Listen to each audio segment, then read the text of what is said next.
విశాఖలోని Gajuwaka L V Nagar street number 21 లో ఉన్నాం. ఇప్పుడు కేవలం 2 తెలుగు రాష్ట్రాలే మాత్రం కాకుండా విషయం తెలిసిన అందరూ కూడా చర్చించుకునే అంశం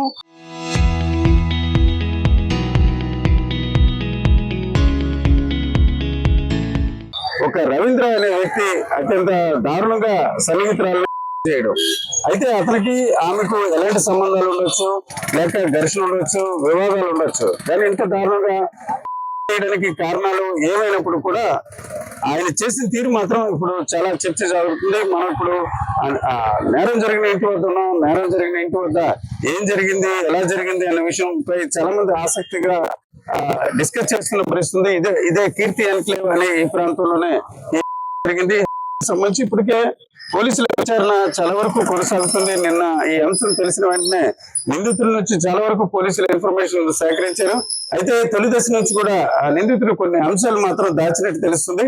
ప్రధానంగా చూసుకుంటే అతను అనంతరం షిఫ్ట్ చేయడానికి రకరకాల ప్రయత్నాలు చేశారు. ఆ ప్రయత్నాల్లో భాగంగానే ఏదైతే నైఫ్ ను కొనుగోలు చేసే ప్రయత్నం కూడా ఎక్కువగా చేశాడు.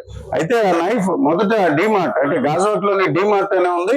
ఆ డిమార్ట్ కి వెళ్లి అక్కడ కొనుగోలు చేయడానికి ప్రయత్నించాడు. అయితే అతను ఈ శరీర భాగాలను పంపించే క్రమంలో అది ఉపయోగపడుతుందో లేదా అనే విషయం మీద కొంత తర్జన భర్జన జరిగి, అలాగే అనుకున్న స్థాయి చాక్ కావచ్చు, నైఫ్ దొరకపోవడంతో అతను తిరిగి ఏదైతే ఇన్స్టాలో దాన్ని రప్పించినట్టు తెలుస్తుంది. ప్రస్తుతానికి వాటిని నిర్ధారణ చేయనప్పటికీ మనకున్న సమాచారం ఆర్టీవీ ప్రత్యేకంగా ఎక్స్క్లూజివ్ ఈ అంశాన్ని సేకరించింది. ఇప్పుడు నేనున్న ఈ ప్రాంతంలోనే ఈ ఫస్ట్ ఫ్లోర్ లో జరిగింది. ఇప్పుడు మీరు చూడొచ్చు, ఇక్కడ సీసీ కెమెరాలు కూడా ఉన్నాయి. ఇప్పటికే పోలీసులు కొంతవరకు సీసీ ఫుటేజ్ కూడా సేకరించినట్టు తెలుస్తుంది. ముఖ్యంగా నిందితులు చెప్పిన మాటల్లో ఎంతవరకు నిజాలు ఉన్నాయి. సహజంగా నిందితులు తప్పించుకోవడానికి, కొంత జాలి పొందడానికి అబద్ధాలు చెప్పే సందర్భాలు చాలా సార్లు ఉంటాయి. ఇప్పుడు కూడా అతను మౌనిక తనకు డబ్బుల కోసం వేధించడం వల్లే చేసినట్టు చెప్తున్నారు. అయితే నిజంగా ఆ రకమైన కారణం కావచ్చు, కాకపోవచ్చు, కానీ నిందితుడు ఆ రకంగా చెప్తున్నాడు. మీరు చూడొచ్చు సీసీ ఫుటేజ్ 101 లో దీనికి సంబంధించి జరిగినట్టు నిర్ధారణ అయింది. అయితే నిందితుడు తొలి దశలో కేవలం కోపం చేసినట్టు చెప్పడం జరిగింది. అయితే కోపం చేసినప్పుడు కూడా చేసిన తీరు మాత్రం కొంత కలవడానికి అత్యంత అంటే మానవత్వం ఉందా, ఇంకా మానవత్వాన్ని మర్చిపోయి ఇంత అమానుషంగా ప్రవర్తించాలన్న విషయం మాత్రం స్పష్టంగా అంత నిర్మానుష్యంగా మారింది. నిన్నటి నుంచి ఫ్లాట్ లో ఉన్న వ్యక్తులు కూడా ఇల్లు ఖాళీ చేసి, అంటే భయంతో బంధువుల ఇళ్ళకి ఇతర ప్రాంతాలకు కూడా వెళ్ళిన పరిస్థితి. నిందితుడు ఇన్స్టాగ్రామ్ దీని నుంచి తీసుకొచ్చినట్టు చెప్తున్నారు.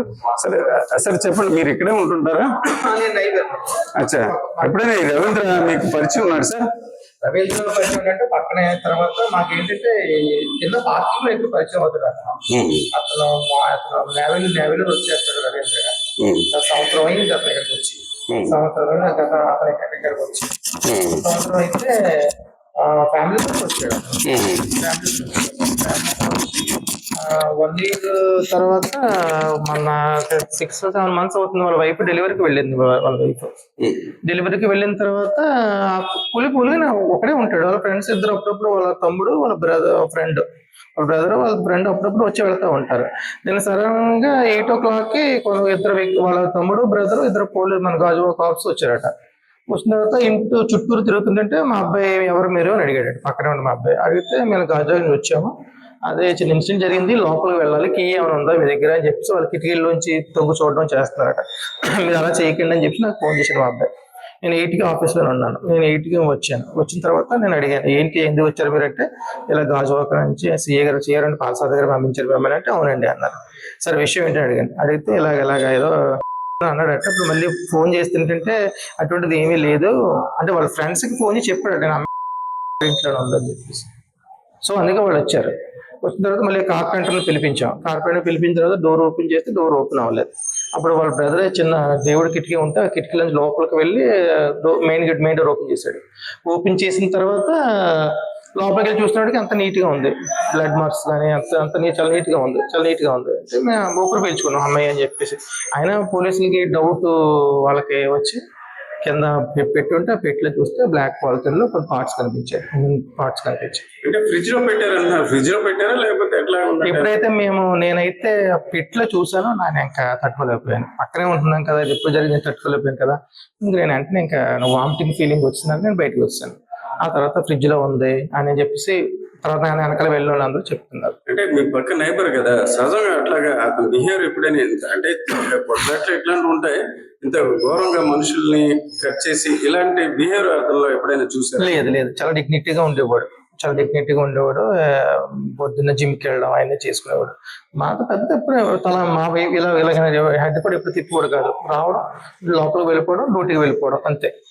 అంత కానీ ఎప్పుడు టీవీ సౌండ్ కూడా ఎప్పుడు వాళ్ళ ఇంట్లో వినిపించి తెలియదు మాకు. ఇప్పుడు అమ్మాయి ఎప్పుడైనా రావడం అలాగే ఎప్పుడైనా ఉంది సార్? ఇట్లా ఎప్పుడైనా మీరు చూడకపోవచ్చు డ్యూటీలో మీ వైఫ్ గానే? మా వైఫ్ అయితే లాస్ట్ 31st నైట్ తను ఇక్కడ బయట ముగ్గేసుకుంటుంటే ఒక అమ్మాయి వెళ్ళడం చూసాను అని చెప్పి నాకు తర్వాత చెప్పింది. ఒకసారి చూస్తుందంట మా wife. 31st night mid night ముగ్గురు బయట ఆడవాళ్ళు ముగ్గులు వేసుకుంటారు కదా, అప్పుడు ఒకసారి చూసాను అని చెప్పింది. మీ వాళ్ళ వైఫ్ ఎట్లా ఉండే, ఎలా ఉండదు? న్యాచురల్ వైఫ్ కూడా ఆవిడ ఎప్పుడు ఇంట్లోనే ఉంటది, చాలా ఇంట్లోనే ఉంటుంది. తను ఎప్పుడు బయటకు రాలేదు. ఇది ఈరోజు ఏదైతే నేరం జరిగిన ప్రాంతంలో మనము ఇక్కడ ఒక రకంగా నిందితుడు మాట ఎలా ఉన్నప్పుడు కూడా కొంత స్థానికులు కలవరపడుతున్నారు. మీరు చూడొచ్చు, పోలీసులు కూడా ముందు నిందితుడు ఇట్లా జరిగిందని చెప్పినప్పుడు కూడా దానికి వాచ్ చేసే క్రమంలో ఇలాగ పైనుంచి ఏదైతే వెంటిలేటర్ ఉందో ఆ వెంటిలేటర్ ద్వారా లోపలికి వెళ్ళి ఆ విషయాన్ని నిర్ధారణ చేసుకున్నారు. ప్రస్తుతానికైతే నిందితుడిని అదుపులో తీసుకున్నారు. ఇతర అంశాలు ఏ రకంగా ఉన్నప్పుడు కూడా ఒక నేరం అత్యంత ఘోరంగా జరగడం, అది జనావాసాల మధ్య జరగడం, ముఖ్యంగా చూసుకుంటే నిందితుడు అందరితో మంచిగా ఉండడం, గౌరవంగా ఉండడం, అలాగే ఒక ప్రభుత్వ ఉద్యోగి కావడంతో ఎలాంటి అనుమానాలు లేవు. అయితే స్థానికుల మాటలు బట్టి అప్పుడప్పుడు కూడా ఎవరైతే హత్రాలు ఉన్నారో హత్రాలు ఈ ఇంటికి వస్తున్నట్టు తెలుస్తుంది. గతంలో కూడా ఈ రకంగా ఆమె 31st నైట్ ఇక్కడికి వచ్చినట్టు పక్కన నైబర్స్ మాటలు బట్టి తెలుస్తుంది. అయితే ప్రస్తుతానికి శరీర భాగాలను ఫోరెన్సిక్ ల్యాబ్ పంపడం జరిగింది. ఆ విచారణ మరింత లోతుగా కూడా కొనసాగుతుంది. ఈ దశలో నిందితుడితో పాటు ఎవరైతే వైఫ్ ఉన్నారో వైఫ్ కి సంబంధించిన వ్యక్తులను కూడా పోలీసులు కొంత సమాచారం తీసుకున్నారు. నిందితుడు నిజంగా చెప్పినట్టు డబ్బుల కోసం వేధింపులకు గురై ఈ రకంగా చేశాడా లేక ఇతర కారణాల వల్ల చేశాడా అన్న కోణంలో కూడా విచారణ జరుగుతుంది. ఇప్పటికే దీనిపై పోలీసులు చాలా వరకు క్లూస్ సాధించారు. అలాగే సీసీ ఫుటేజ్ ఇన్ఫర్మేషన్ కూడా గ్యాదర్ చేసే ప్రయత్నాల్లో ఉన్నారు. మరి కొద్దిసేపట్లోనే దీనికి సంబంధించిన పూర్తి వివరాలు కూడా బయటపడే అవకాశం ఉంది. ముఖ్యంగా చూసుకుంటే నిందితుడు కాకుండా అనంతరం ఆమె తరలించే ప్రయత్నం చేశారు. అందులో భాగంగానే డిమార్ట్ లో కూడా నైఫ్ కొనే ప్రయత్నం చేశాడు. అది కాకపోతే ఇన్స్టా మార్ట్ నుంచి తీసుకొచ్చినట్టు కూడా పోలీసుల ప్రాథమిక విచారణలో వెల్లడైంది. అయితే నిందితులు సహజంగా చాలా అంశాలు చెప్తారు. టెక్నికల్ గా అంశం కూడా నిర్ధారణ అయిన తర్వాత తెలుస్తుంది. అయితే నిన్న సంఘటన తర్వాత అంటే విషయం తెలిసిన తర్వాత ఇతర భాగాలు జరిగినప్పుడు కూడా ఆమె తల మాత్రం మౌనిక తల దొరకలేదు. దీంతో ఎక్కడికి వెళ్ళి ఎక్కడ దాచారు అన్న విషయంపై కూడా కొంత పోలీసులు తర్జన భర్జన జరిగింది. అయితే తెల్లవారుజామున నిందితుల నుంచి ఆ సమాచారం వచ్చింది. నిందితుడు ఆ తలకాయని పెందుర్తి సమీపన నిర్మానుష్య ప్రాంతంలో దగ్ధం చేసినట్టు చెప్తున్నారు. అయితే ఆ అంశాన్ని కూడా పోలీసుల విచారణలో నిర్ధారించాల్సిన పరిస్థితి.